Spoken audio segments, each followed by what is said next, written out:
This is the Almost Timely newsletter for the week of November 13th, 2022. What's on my mind this week? The incredible power of brand.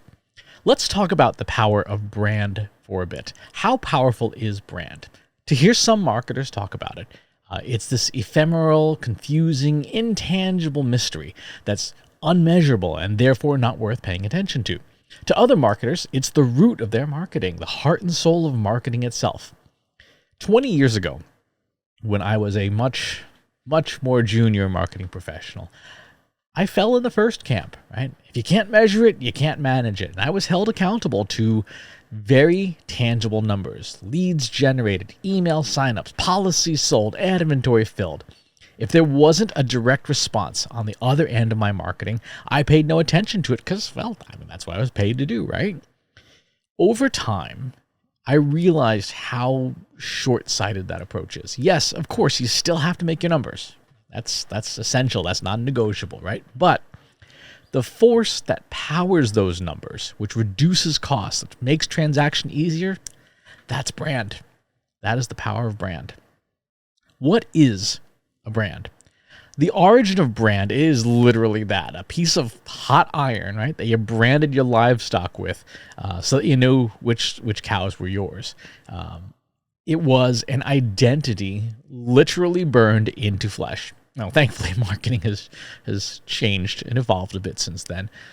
But some aspects of that are still true. There are two definitions I like for brand: a strategic definition and a tactical definition. The tactical definition comes from comedian Ze Frank way back in 2006. He said, "A brand is the emotional aftertaste of a series of experiences." I really like that. A brand is the emotional aftertaste of a series of experiences. In his words, the brand of grandma has an emotional aftertaste, right? Which is why you can sell things that are labeled grandma's cookies. And you can't sell old people's cookies, right? Different emotional aftertaste, different aftertaste. The strategic definition of a brand is much simpler. A brand is a promise built on trust. A brand is a promise built on trust. It's a promise of identity. It's a promise of emotion. It's a promise of consistency, of stability. Wherever you go around the world, when you see those golden arches, you know pretty much what you're gonna get, right? Take a look at this McDonald's in Belgrade, Serbia. Look at that menu, right? It looks familiar. You pretty much know what you're going to get. There are a few little twists, by the way. I like to have a word with McDonald's in the USA. McDonald's Serbia has jalapenos on their Big Mac. I want jalapenos on my Big Mac here. That looks really good.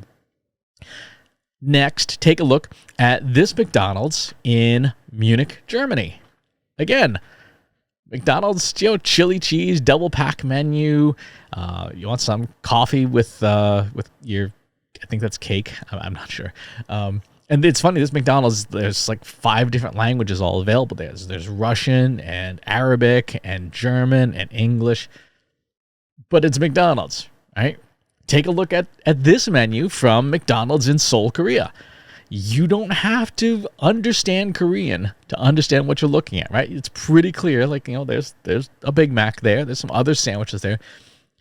That's the brand, right? There's little to no doubt what you're going to get inside. Now, sure, there are regional variations and stuff, but it's not like you're going to walk in McDonald's and get something other than the fare that they serve all around the world. You're not going to walk in and get like sushi, right? That's not part of the McDonald's brand.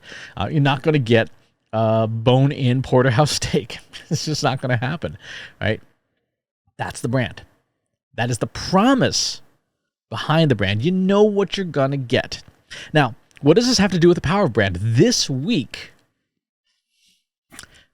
we saw the startling power of brand and what happens when a brand breaks its promise, right? A brand is a promise built on trust. What happens when you break that promise?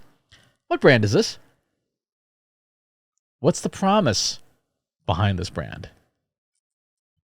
That is Twitter's blue check mark, indicating a verified account. And prior to October 26th of 2022, it meant that the account in question had established itself as the owner of a significant copyright of a significant brand and had gone through a verification process to prove that the account holder, the people running that social media account, had the rights to whatever brand they were using.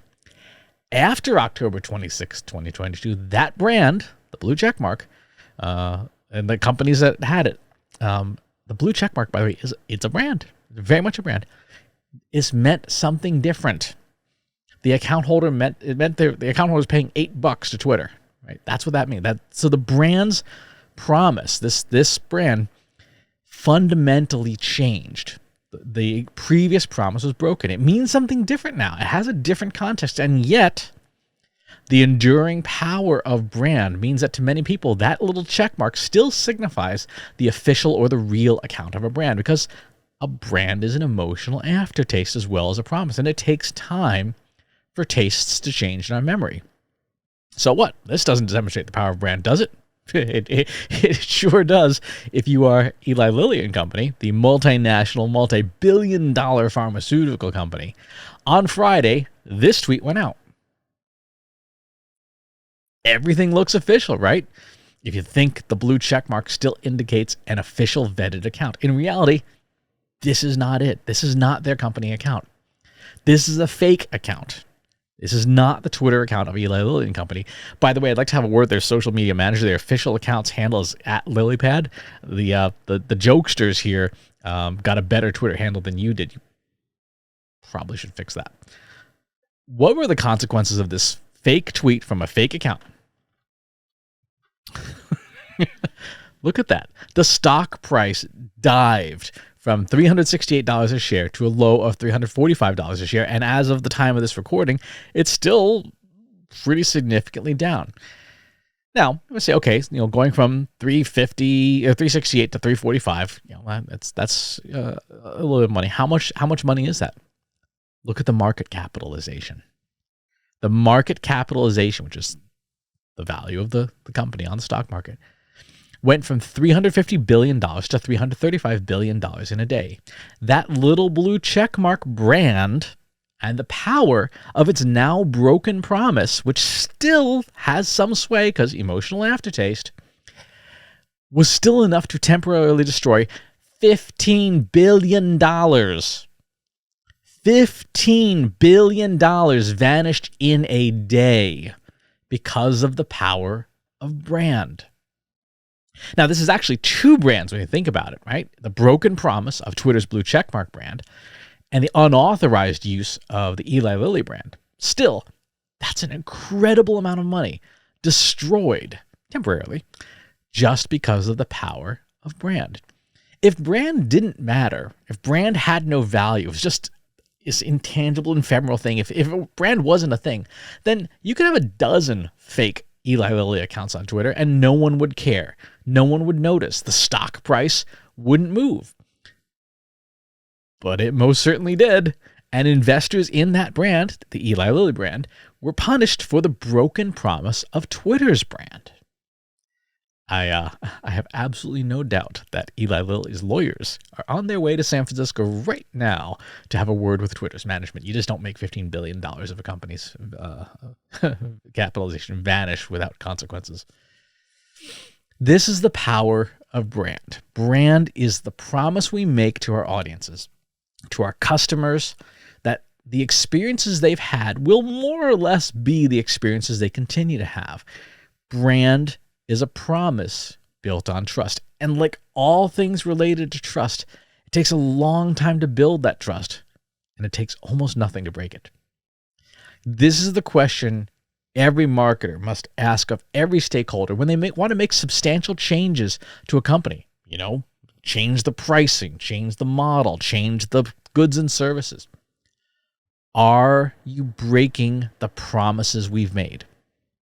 With this proposed change, whatever that is, are we breaking the promises we've made? If so, there will be repercussions. And those repercussions can be big, right? And they can take a long time to mitigate. It's basic human nature. It takes longer to rebuild trust than it does to establish it in the first place, right? Fool me once, shame on you. Fool me twice, shame on me. Right? It takes a long time to rebuild that trust.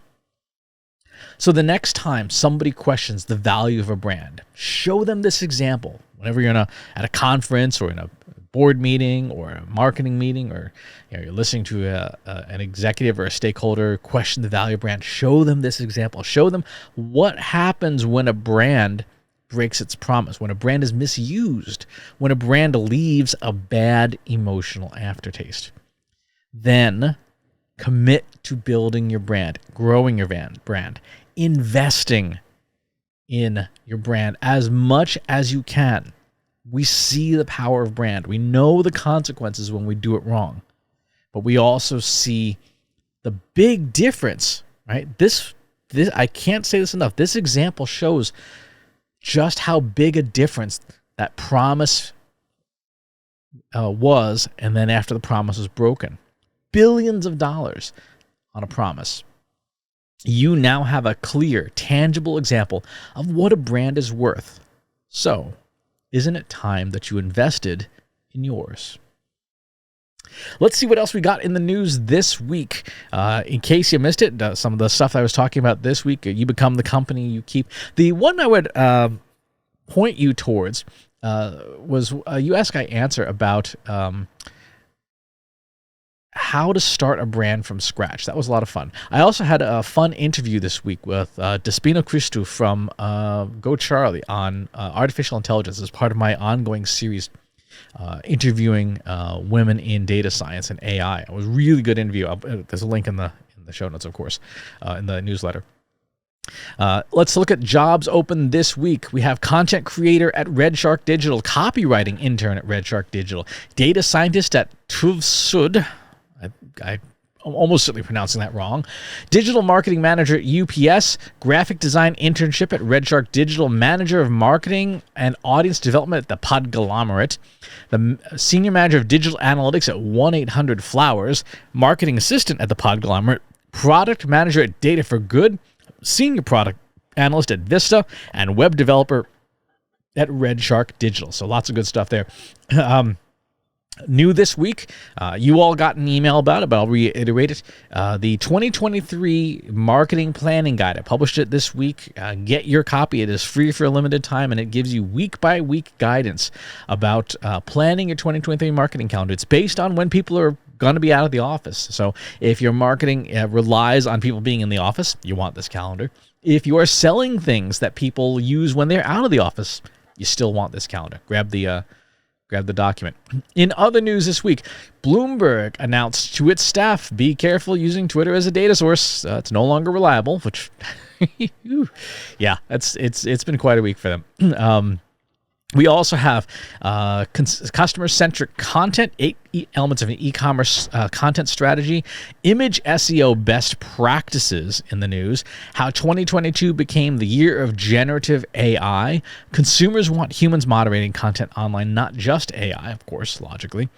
5 failure points of a measurement strategy, and some cool stuff happening at IBM, a 433-qubit Osprey quantum processor. We're getting close to the 1,000-qubit mark. The 1,000 qubits, you start getting into some really serious heavy firepower quantum computing, which is going to be it's hard for people to understand. It's hard for me to understand the mechanics of it, but what's possible with quantum computing is going to radically change how we do a whole bunch of things like medicine and vaccines and antibiotics and all kinds of crazy stuff. And finally, in the fun stuff, DC finally addresses calls to save Legends of Tomorrow, the TV show, and this one YouTube channel I stumbled across that does special effects remakes, some really cool stuff.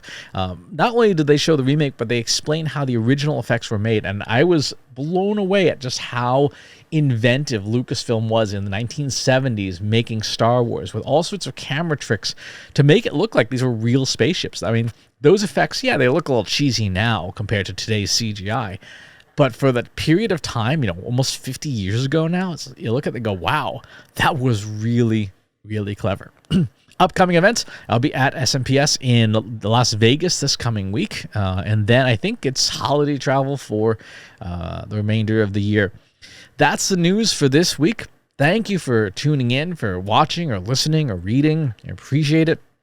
This is a time when trust and authenticity and stuff matters more than ever. So I thank you for your attention and your trust. I will do my best to not break that promise, and I hope that you stay safe. Thanks for tuning in. If you like this video, go ahead and hit that subscribe button.